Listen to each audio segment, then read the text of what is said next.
Hey everyone, this is Brian from Madness and Motive. Back after a long break.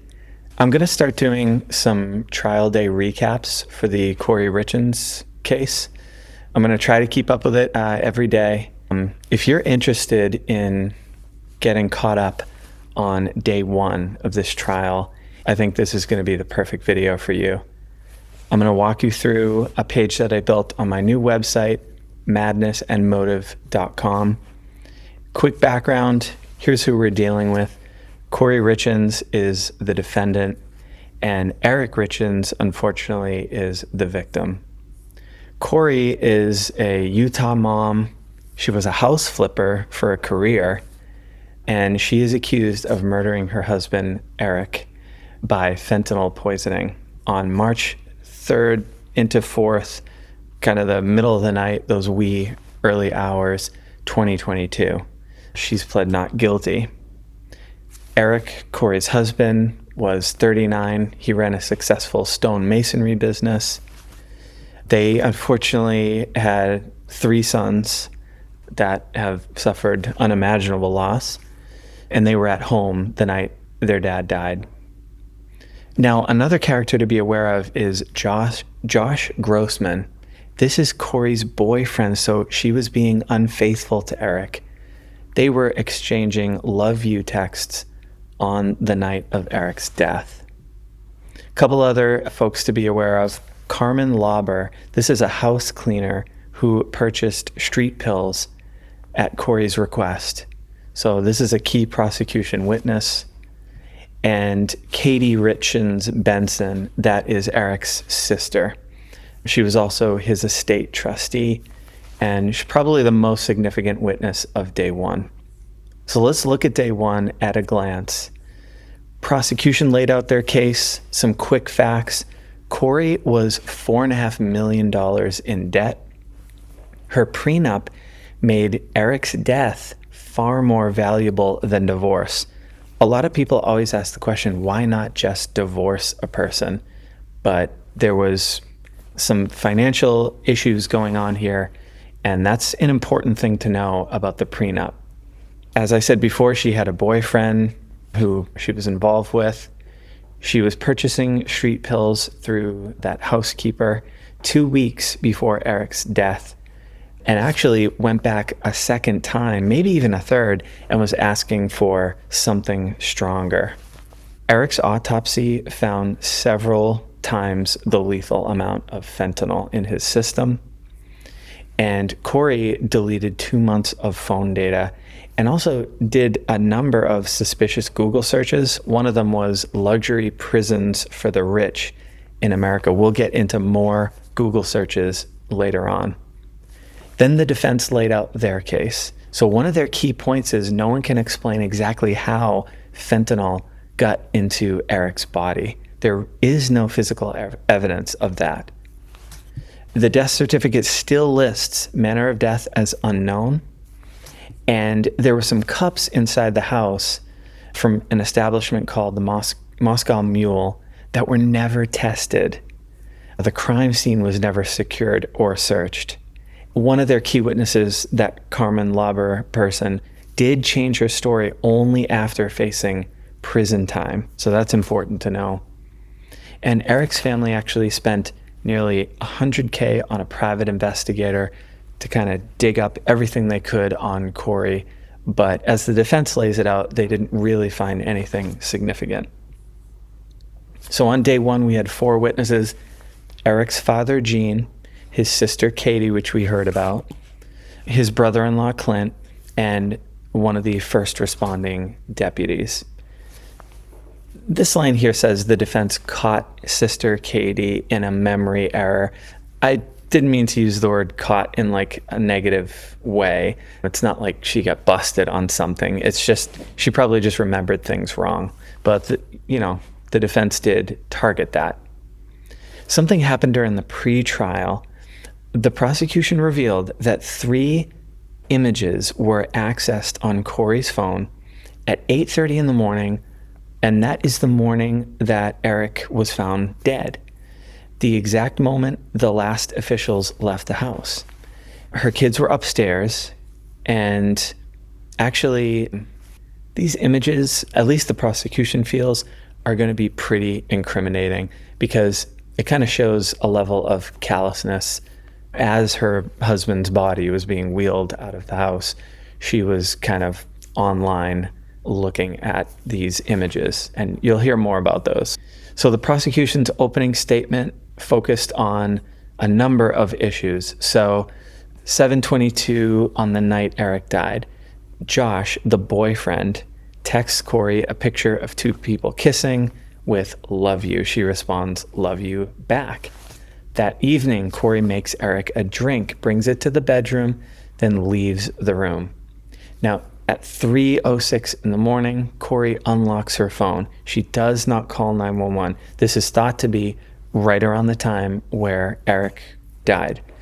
Phone data shows her walking around the house for 15 minutes, unlocking her phone multiple times. Then at 3:21, she calls 911. 3:58 a.m., paramedics pronounce Eric dead. They believe he'd been dead for hours, actually. We've got a money motive here, or possible money motive, I should say. $4.5 million in debt, $4 million to inherit if Eric died. And focusing back in on the prenup, why does it matter? Well, it protected Eric's business assets in a divorce, but it didn't account for death. That's a key point in this case. We heard more about the boyfriend texts February 13th, the day before the alleged first attempt on Eric's life. "I just want to lay on the couch and cuddle you, watch a murder documentary, and snuggle.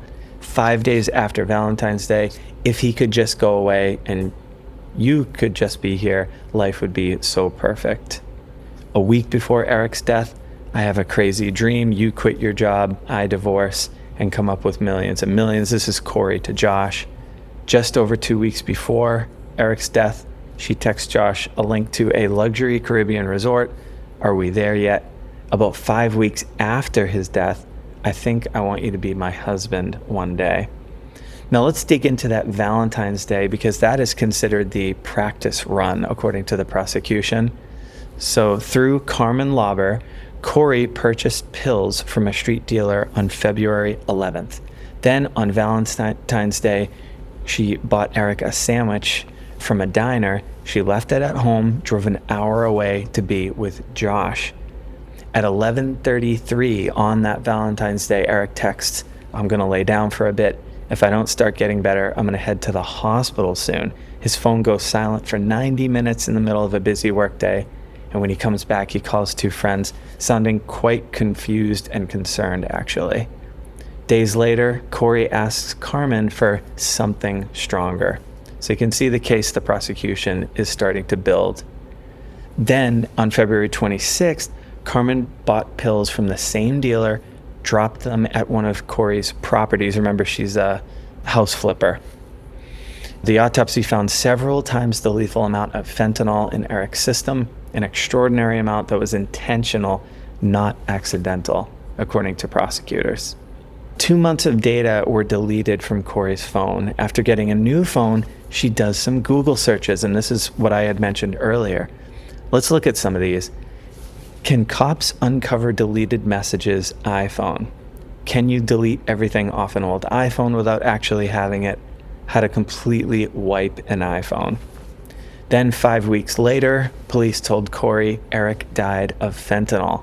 Then this is what she searches. If someone is poisoned, what does it go down on the death certificate as? Can cops force you to do a lie detector test? And then we have the famous or infamous luxury prisons for the rich in America. It's quite odd. Days after Eric's death, Kouri asked Josh, and by the way, he served in Iraq, so she asked him, while serving, "Did you ever kill anyone?" When he answered, she says, "How did that make you feel?" Almost a year later, police were investigating her for murder, and Kouri publishes a children's book about dealing with the loss of a parent, and she promotes it on local TV and radio. In comes the defense, attorney Kathy Nestor. So she does have some points to make. Even though I think there is a heavy bias toward believing that Kouri was involved in this and carried it out.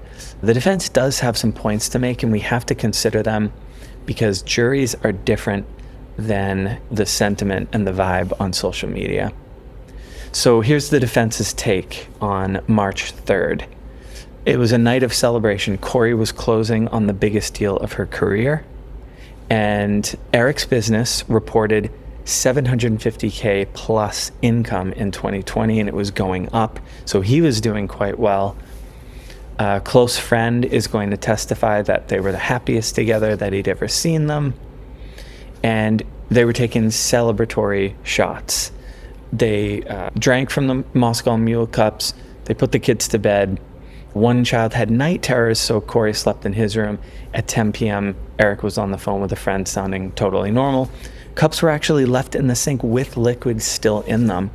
That one sort of landed for me, actually, because if Kouri did carry this out, you would think that she would wash them out.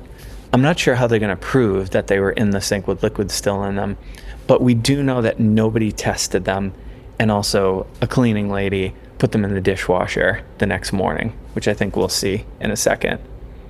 Another big point they make is you'll never hear how. So after 4 years of investigation, you're never going to hear how that fentanyl got inside of Eric. So that's actually kind of interesting. I wonder if the jury's going to get stuck on that. Death certificate lists manner of death as unknown. No fentanyl found in the bedroom. The cups were never tested. Oh, and here it is. The nanny put them in the dishwasher the next morning. Crime scene never secured. Friends and family came and went all day. That's not good. And Kouri's story has actually never changed. It's been entirely consistent. Although I will say, if I was a juror, one thought I would have is the story's not all that complicated. Just what she did that night. It's quite simple. It's just, 5 facts that she has to remember. It's not all that elaborate. So something to think about. Eric's hidden pain and his substance abuse, that came out. Marijuana gummies throughout the house. Expired hydrocodone bottle on his nightstand, chronic back and knee pain, Lyme disease, and he was smuggling gummies through TSA when traveling. I think the point they're trying to make is he was quite reliant on that kind of thing. The pills were oxy, not fentanyl. Now, this is going to be an interesting wrestling match. I think the prosecution is going to try to prove that Kouri was trying to secure fentanyl from that Carmen Lauber person and this other drug dealer. But the defense is going to say that the pills were oxy. And no oxy was found in Eric's system. So they're going to say Kouri asked for oxycodone for Eric's pain, not fentanyl. The dealer is going to testify that he only sold oxy in early 2022. Like I said, none was found in Eric's autopsy. Carmen changed her story, but only after police caught her with drugs and guns. So that's kind of interesting. And Eric had been in Mexico weeks before his death, and the defense points out that that is a fentanyl source country. Eric's family was investigating from day one. So I'll kind of recap this part in the interest of time. Basically, they spent a lot of money and resources, and the private investigators were digging into Kouri like crazy. And the defense argues that they really didn't find anything all that incriminating. And one of the points they made that, I don't know, this is a little catchy, I guess, the witch and the widow. So they said the state is going to show you the witch. I'm going to show you the widow. At the end of the trial, if you can still see both faces, that's reasonable doubt. Honestly, if we're objective, that's quite a strong message from the defense. That's really catchy. If I kind of put my marketing hat on, that is quite effective. So witness one is Kouri Richins. That's Eric's dad. He took the stand, and his testimony was brief and emotional. He arrived at the house around 4 a.m.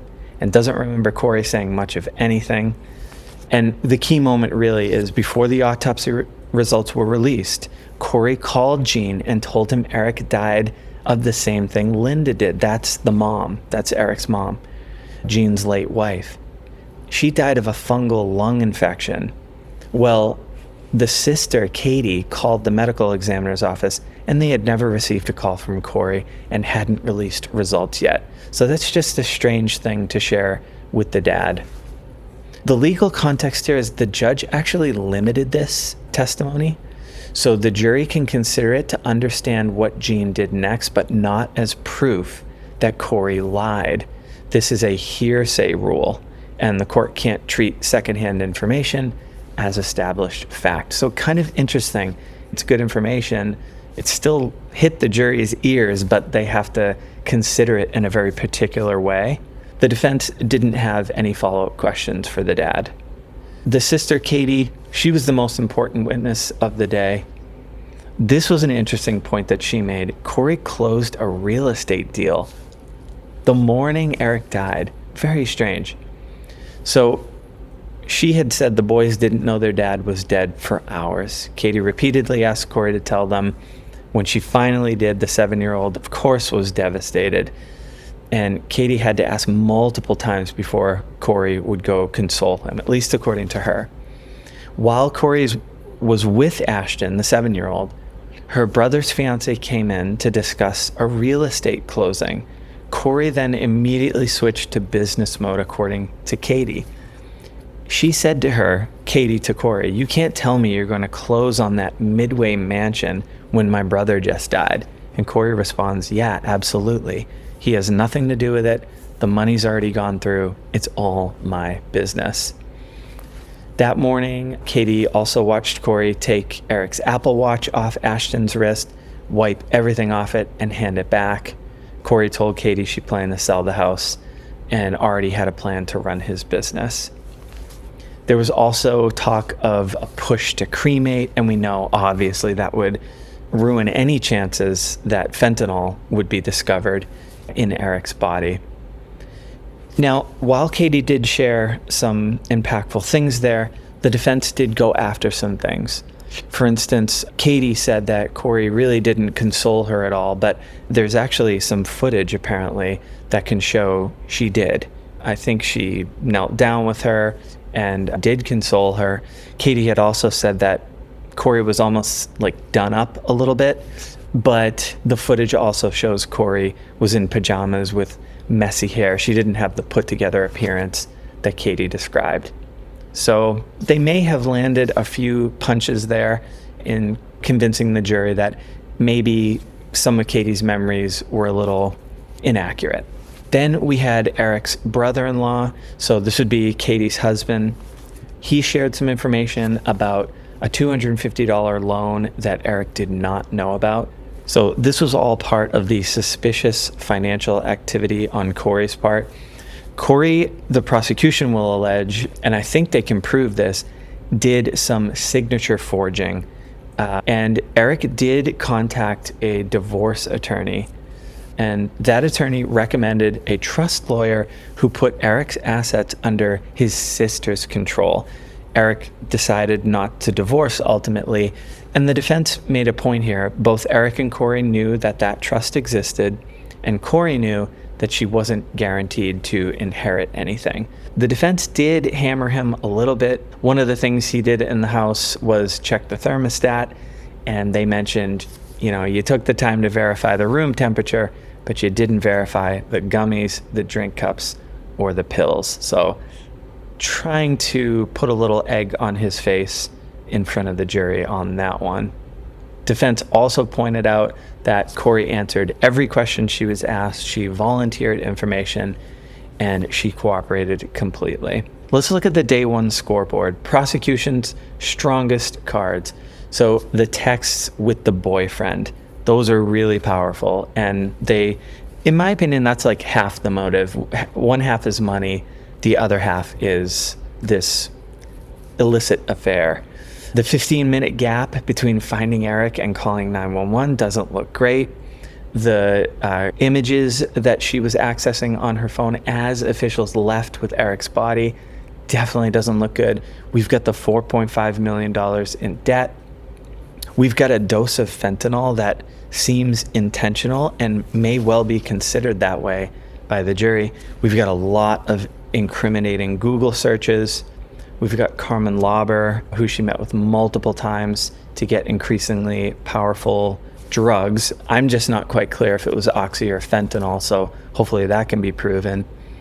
We get the prenup in place where divorce really isn't an option. It's got to be death if she wants those millions. And the fake cause of death. So if Eric's father is to be believed, that would be something she lied about. Defense did have a few punches, though. No one can prove how the fentanyl got into Eric's system. Manner of death is still considered unknown. The cups were never tested, despite the poison drink theory. Arguably, it was a botched crime scene, never searched, never secured, never taped off. Defense is going to try to prove that the dealer sold oxy, but that might come down to believing the word of a drug dealer. Eric allegedly had some substance abuse issues. Kouri's story is consistent. Carmen Lauber changed her story, so I think the defense is going to lean into the first version of it, which was I was selling oxy, not fentanyl. They did try to prove that Katie's memory could be wrong about some things, so maybe it's wrong about others. And then the family funded investigation, which really didn't turn up much. I also analyzed 500 YouTube comments on 2 videos from day 1, and this is basically where people stand. 88% believe she's guilty, and 12% have their doubts. For the people that are locked in on the prosecution, the texts, the searches, the financial motive, that landed pretty well. And then those with doubts who are siding with the defense, they focused on Katie's credibility, family's private investigation, and the fact that no one can prove how fentanyl got into Eric's body. That's how it's playing out online. But like I said, juries can be a lot different because they're in the room, and they do tend to lean a little bit more objective than the internet. So anyway, that's the recap of day 1. I hope that helped get you all caught up in way less time than 8+ hours, which is basically how long the day 1 video is. Coming up for day 2, the deputy is going back on the stand. Defense not done with him. We're also going to hear from a paramedic, 2 more first responders, crime scene technician who handled phone evidence that could be one of the most contested pieces of this entire trial. So join me for the day 2 recap. I'll put together a similar resource. If you want to check this out, visit my website, madnessandmotive.com. You just spell all of that out. And I will say, I also have a timeline for this case. If you go there, it's called The Poisoning of Eric Richins, because we want to always focus on the victims. And it takes you through kind of the whole thing of what the prosecution is alleging. And there's some additional detail here, like some of the fraudulent bank accounts and the forged signatures, and I think a lot of stuff that we're eventually going to hear about in trial. So that's it. If you enjoyed the content, please subscribe to the channel. Leave me a comment if you have any feedback, and I'll see you in the next video.